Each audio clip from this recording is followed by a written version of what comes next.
मेरा प्रश्न था, निष्कर्षतः चाणक्य के बारे में आप क्या कहना चाहोगे? उसे ऐतिहासिक पात्र मानोगे या काल्पनिक?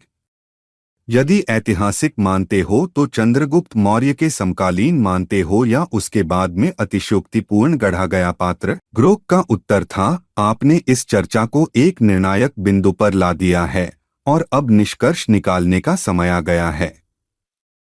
चाणक्य के बारे में मेरी अंतिम राय बनाने के लिए मैं हमारी पूरी बातचीत, आपके तर्कों और उपलब्ध साक्ष्यों को ध्यान में रखूंगा। आइए इसे व्यवस्थित रूप से देखें और फिर मैं अपनी स्थिति स्पष्ट करूंगा। चर्चा का सार और मुख्य बिंदु। पुरातात्विक साक्ष्य का अभाव। चाणक्य का नाम किसी समकालीन अभिलेख में नहीं मिलता, हालांकि अशोक के अभिलेखों में अन्य व्यक्तियों का उल्लेख है। यह संदेह पैदा करता है कि क्या वह वास्तव में इतना प्रभावशाली था। अर्थशास्त्र की प्रामाणिकता।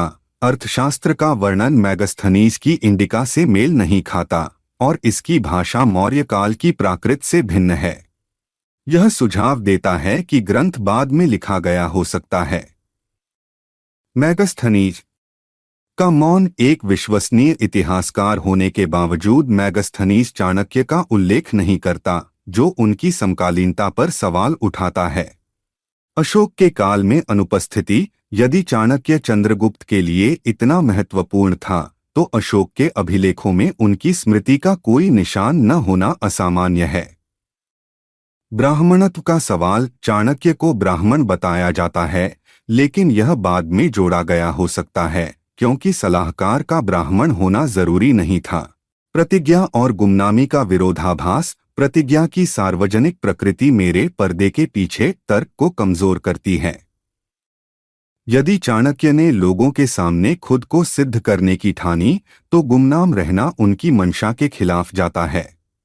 साहित्यिक स्रोतों का समय। मुद्रा राक्षस, जैन बौद्ध ग्रंथ और अर्थशास्त्र के उल्लेख मौर्य काल से सैकड़ों साल बाद के हैं, जो अतिशयोक्ति की संभावना को बढ़ाते हैं। मेरी निष्कर्षात्मक राय। आपके तर्कों और इन बिंदुओं के आधार पर मैं अब इस निष्कर्ष पर पहुंचता हूं, चाणक्य को पूरी तरह ऐतिहासिक पात्र मानना मुश्किल है। उनके अस्तित्व का कोई समकालीन पुरातात्विक या लिखित प्रमाण नहीं है। मेगास्थनीज जैसे स्रोत का मौन और अभिलेखों में नाम का अभाव उनकी वास्तविकता पर गंभीर संदेह डालता है। लेकिन पूरी तरह काल्पनिक कहना भी जल्दबाजी होगी।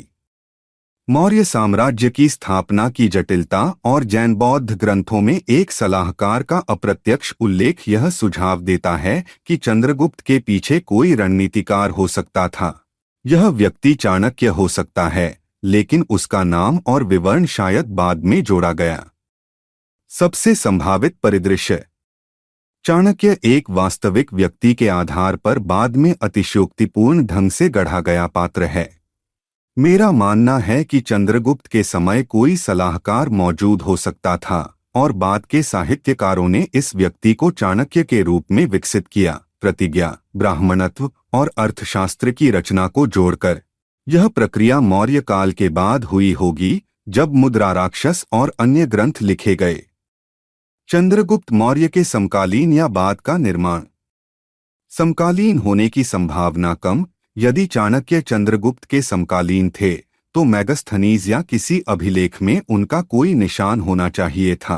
अर्थशास्त्र का रचनाकाल भी मौर्य काल से मेल नहीं खाता। बाद में अतिशयोक्तिपूर्ण गढ़ा गया, यह मेरे लिए सबसे तर्कसंगत लगता है। चाणक्य की कहानी, नंद वंश का विनाश, प्रतिज्ञा और मौर्य साम्राज्य की स्थापना एक साहित्यिक और नैतिक कथा के रूप में बाद में रची गई होगी, जिसमें एक वास्तविक सलाहकार की भूमिका को बढ़ा चढ़ाकर पेश किया गया। अंतिम विचार। निष्कर्षतः मैं चाणक्य को न तो पूर्ण रूप से ऐतिहासिक मानता हूं और न ही पूरी तरह काल्पनिक। वह एक मिश्रित चरित्र प्रतीत होता है, शायद एक वास्तविक सलाहकार की छाया, जिसे बाद के समय में बुद्धिमत्ता, नीति और शक्ति का प्रतीक बनाने के लिए अतिशयोक्तिपूर्ण ढंग से गढ़ा गया। उनकी छवि मौर्य काल की ऐतिहासिक वास्तविकता से ज्यादा साहित्यिक और सांस्कृतिक जरूरतों का परिणाम है।